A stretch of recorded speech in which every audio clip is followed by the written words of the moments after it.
कक्षा 8 पाठ 15 हिमाचल के लोक नृत्य नाट्य। हिमाचल में लोक नृत्य नाट्यों की समृद्ध परंपरा रही है। पुराने समय में आमोद प्रमोद के साधन न होने पर ये लोक नृत्य नाट्य ही लोगों का मनोरंजन करते थे। ये हास्य प्रधान होने के साथ साथ अपने समय में फैली कुरीतियों और विसंगतियों का विरोध भी करते थे। यहाँ के लोक नृत्य नाट्यों में हिमाचल की संस्कृति और सभ्यता की झलक देखने को मिलती है। लोक नृत्य नाट्य लोक परिवेश से जुड़े होते हैं, जिसमें प्रतिचित्रण, खान पान, परिधान, प्यार, विवाह से जुड़ी प्रथाएं तथा विभिन्न घटनाओं की गाथाओं का समावेश है। इससे प्रदेश की संस्कृति के संरक्षण को बल मिलता है। वहीं लोगों में आपसी प्यार, सद्भावना, परस्पर सहयोग और राष्ट्र की अखंडता को बल मिलता है। इन लोक नृत्य नाट्यों की अपनी खास पहचान है। स्थानीय परिधान पहनकर कलाकार जब मंचन करते हैं तो हर कोई मंत्रमुग्ध हो जाता है। स्वांग, बुढ़ा, बांठड़ा या फिर डंडा रस के बहाने लोक नृत्य नाट्य का अस्तित्व सदियों से जिंदा है। जन्म संस्कार हो या वैवाहिक संस्कार, लोक नृत्य नाट्य की उपस्थिति जरूरी है। प्रदेश के कुछ लोकप्रिय लोक नृत्य नाट्य निम्नलिखित हैं। बांठड़ा लोक नृत्य नाट्य। बांठड़ा शब्द बन-ठन कर रहने वाले के लिए प्रयुक्त होता है। यह मंडी जनपद की लोकप्रिय हास्य नाट्य विधा है। इसमें मनोरंजन के साथ साथ जन समस्याओं को उठाया जाता है। इसके कलाकारों को स्वांगी कहा जाता है। बांठड़ा का संगीत पक्ष इतना सौंदर्य है। शहनाई और नगाड़े की समवेत लय पर कलाकार खास अंदाज में झूमते हैं। इसमें मंच और प्रकाश का कोई विशेष तामझाम नहीं होता। लोक कलाकारों की वेशभूषा ही ऐसी होती है जिसे देखते ही हास्य की झलक मिले। सर्दियों का मौसम शुरू होते ही बांठड़े शुरू हो जाते थे। गांव के लोग एक जगह इकट्ठा होकर बांठड़े का मज़ा लेते हैं। वैसे तो बांठड़ा के कई स्वांग होते हैं, लेकिन हरिरंग, माल, मनमोहिनी, बुजड़ू, डाऊ, साहब मेम, किरडू, देव आदि के स्वांग काफ़ी लोकप्रिय थे। मंडी में देवधार, मलवाना, मझवाड़, शिवादार, बड़सू, बटेहड़ा के बांठड़े मशहूर थे। बुढ़ा लोक नृत्य नाट्य। प्राचीन लोक नृत्य नाट्य बुढ़ा मंडी के बल्ह क्षेत्र का लोक नृत्य नाट्य है। यह हर साल अश्विन मास की शुक्ल पक्ष की अष्टमी से प्रारंभ होकर पूर्णिमा तक चलता है। यदि पूर्णिमा आश्विन मास में ही आ जाए तो इस नाट्य नृत्य माला अर्थात फेरी को डंगर माला कहा जाता है। इस दिन गाय, बैल आदि पशुओं की पूजा की जाती है। लेकिन यदि यह पूर्णिमा कार्तिक मास में आए तो इसे छोड़ माला के नाम से जाना जाता है तथा इस दिन घोड़ों की पूजा की जाती है। ऐसा माना जाता है कि पूर्णिमा के दिन इन पशुओं की पूजा से पशुधन में वृद्धि होती है। ऐसा भी मानना है कि इन दिनों नृत्य की फेरी को देखने या नृत्य में गाए जाने वाले गीत की पंक्तियों को सुनने या गाने वाले को किसी प्रकार की कोई कमी नहीं होती। धन और फसल में वृद्धि होती है। लोग कलाकारों को अनाज आदि भेंट कर अपने आप को धन्य मानते हैं। बुढ़ा लोक नृत्य भगवान शिव की बारात का दृश्य है। कहते हैं कि जब शिव जी की बारात अपने ससुराल पहुंची तो बारात का दृश्य देखने योग्य था। शिवजी एक बुढ़े के रूप में दूल्हे का भेष धारण किए हुए थे। बारातियों का रूप भयंकर था। जो भी इस बारात को देखता वह या तो हंसी से लोटपोट हो जाता या फिर डर के कारण बेहोश हो जाता था। बुढ़ा नाट्य नृत्य कब शुरू हुआ? इस संदर्भ में बुजुर्गों का कहना है कि उन्होंने अपने पूर्वजों से यह कथा सुनी है और उनके पूर्वजों ने उनके पूर्वजों से। इस तरह यह परंपरा सदियों पुरानी है। कई बुजुर्गों का ऐसा भी मानना है कि पुराने समय में जब मनोरंजन के कोई साधन नहीं थे तब इस लोक कला के माध्यम से ही राजा एवं जनता का मनोरंजन किया जाता था। इसके अतिरिक्त मंडी में चंद्रौली, स्वांग आदि नाटकों का भी मंचन समय समय पर किया जाता है। वीर नारसिंह की छाया लोक नृत्य नाट्य। यह लोक कथा उस समय की है जब शादियां 7 दिन तक चलती थी। आने जाने के साधन नहीं थे। बारात पड़ाव डालकर जाती आती थी। इस नाटक में दिखाते हैं कि शादी के बाद जब नई नवेली दुल्हन पहली बार मायके जाती है तब रास्ते में रात होने पर किसी सुनसान स्थान पर पड़ाव डाला जाता है।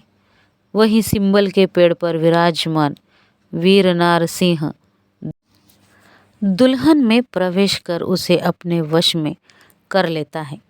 मान्यता है कि नारसिंह देवता की स्थापना न करने पर इसका प्रकोप बढ़ता है। लोक विश्वास के अनुसार इसे भूमि देवता, कुल देवता आदि भी कहते हैं। इसका निवास सिंबल के पेड़ पर माना जाता है। दुल्हन के मूर्छित होने पर भाई और अन्य रिश्तेदार विधि विधान से रोट आदि चढ़ाकर वीर नारसिंह की छाया से दुल्हन को मुक्त करते हैं और गाते नाचते आगे चल देते हैं। बसोवा लोक नृत्य नाट्य। एक लोक कथा के अनुसार मंडी जनपद में कुछ समय पहले तक लड़के वाले दहेज देते थे। कारण लड़कियों की तुलना में लड़कों का अधिक होना था। उस समय लड़के वाले लड़की के पिता को कुछ रकम अदा करते थे जिसे बरीना कहते थे, मगर इससे बेमेल शादियां हो जाती थी क्योंकि पैसे वाले मुंह मांगी रकम देकर अपने से छोटी लड़की से शादी रचा लेते थे। इससे कई बार लड़की आत्महत्या जैसे कठोर कदम उठाने पर विवश हो जाती थी। यही सब मंडी ज़िले के पिंगला की लाहौला नामक लड़की के साथ हुआ था। बसोवा लोक नृत्य नाट्य इसी घटना पर आधारित है। इस लोक नृत्य नाट्य में दहेज प्रथा आदि ज्वलंत सामाजिक मुद्दों पर करारा प्रहार किया जाता है। 12 मासा लोक नृत्य नाट्य। बसंत में सूनी घटिया व्यतीत करती नवयौवनाएं परदेश गए अपने प्रियतम के वियोग में उदास तन्हा 12 मास की सजना की राह निहारती हैं। इन ऋतुओं में उमड़ते भावों को नववधुएं 12 मासा नाट्य गीत में उंडेल देती हैं। इसमें 12 ऋतुओं का वर्णन दिल को छू जाता है। यह लोक नृत्य नाट्य महिलाओं द्वारा सामूहिक रूप में किया जाता है। हालांकि इसमें पुरुषों का महिलाओं के साथ गाने का प्रचलन रहा है। हिरन स्वांग लोक नृत्य नाट्य। हिरन स्वांग लोक नृत्य नाट्य उत्सव हिमाचल प्रदेश के कुल्लू, किन्नौर और चंबा में भिन्न भिन्न रूपों में मनाया जाता है। किन्नौर में इस नृत्य को होरिंग फो कहते हैं जिसका अर्थ हिरन या जानवर होता है। चंबा में हर नेत्र नाम से मनाया जाता है जो बिल्कुल भिन्न है। कुल्लू और किन्नौर का हिरन स्वांग नृत्य कुछ हद तक मेल खाता है। स्थानीय बोली में हिरन स्वांग को हॉर्न स्वांग कहा जाता है। यह नृत्योत्सव सर्दियों में ही मनाया जाता है। कुल्लू घाटी में हिरन स्वांग नृत्य के दौरान दो व्यक्ति हिरण के पात्र बनते हैं। एक बूढ़ी, एक कान्हा व अन्य कलाकार विभिन्न राक्षसों के मुखौटे लगाकर नृत्य करते हुए गीत गाते हैं। जैसे बिश्नोई समुदाय का हिरण के प्रति अथाह प्रेम झलकता है, वैसे ही इस नाट्य नृत्य के द्वारा हिरण के प्रति असीम प्रेम का संदेश दिया जाता है। हिरण स्वांग की टोली जहाँ जहाँ पहुँचती है, उन्हें घर के लोग सूप व अनाज देते हैं। करयाला लोक नृत्य नाट्य। करयाला एक अन्य प्रसिद्ध नृत्य नाट्य है, जिसमें नृत्य के साथ अभिनय में छोटी छोटी नाटिकाओं, प्रहसनों, बहुरंगी विधाओं और पैरोडी श्रृंखलाओं का उपयोग किया जाता है। इसमें सामाजिक मुद्दों और नौकरशाही के मामलों को बहुत खुलकर और तीखे व्यंग्यों के रूप में प्रस्तुत किया जाता है। डंडारस लोक नृत्य नाट्य। सार्वजनिक मेलों व स्थानों पर किए जाने वाले लोक नृत्य नाट्य को डंडारस की संज्ञा दी जाती है। मेले और उत्सवों का यह सामूहिक लोक नृत्य नाट्य है। संगीत वाद्यों में ढोलक, शहनाई, नगाड़ा, करताल तथा काहल होते हैं। संगीतकार अपने यंत्रों पर ताल आलापना आरंभ करते हैं। कभी वे काहल और करताल की ध्वनि से भी वातावरण को प्रतिध्वनित करते हैं।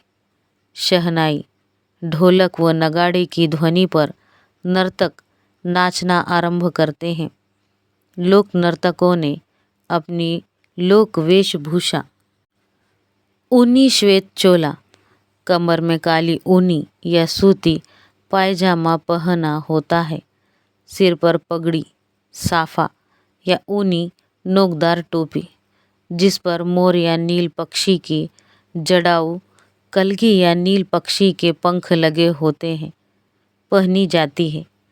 चोले के एक ओर रंगीन मफलर बंधा होता है। वेशभूषा में नर्तक पाँव से पाँव मिलाकर झूम झूम कर नाचते और अभिनय करते हैं। महिलाएं लोकगीत की कड़ियाँ लगातार आलापती रहती हैं। इस तरह यह नाट्य नृत्य चलता रहता है। छतराड़ी क्षेत्र के नर्तक डंडारस नर्तकों में चुस्ती लाने के लिए डंडारस के मध्य में अंतराल देते हैं। थोड़ी देर तक नर्तक एक दूसरे के दाएं से दायां और बाएं से बायां हाथ पकड़कर एक पंक्ति में माला के धागे की तरह पिरोए खड़े रहते हैं। इस प्रक्रिया को आलोमाली कहा जाता है। धमाल डंडारस की चरम सीमा है। इसमें वाद्य यंत्रों की गति तेज हो जाती है। इसके साथ नृत्य क्रिया भी तेज हो जाती है। वे विभिन्न भाव भंगिमाओं में अभिनयपूर्ण नृत्य करते हैं। संगीत का साथ नहीं दे सकने वाले नर्तक मंच को छोड़ते जाते हैं। थोड़े से कलाकार टिके रहते हैं तथा धीरे धीरे कला मंच से विदा होते हैं। अंत में एक ही नर्तक अभिनय करता है तथा मंच से विदा लेता है।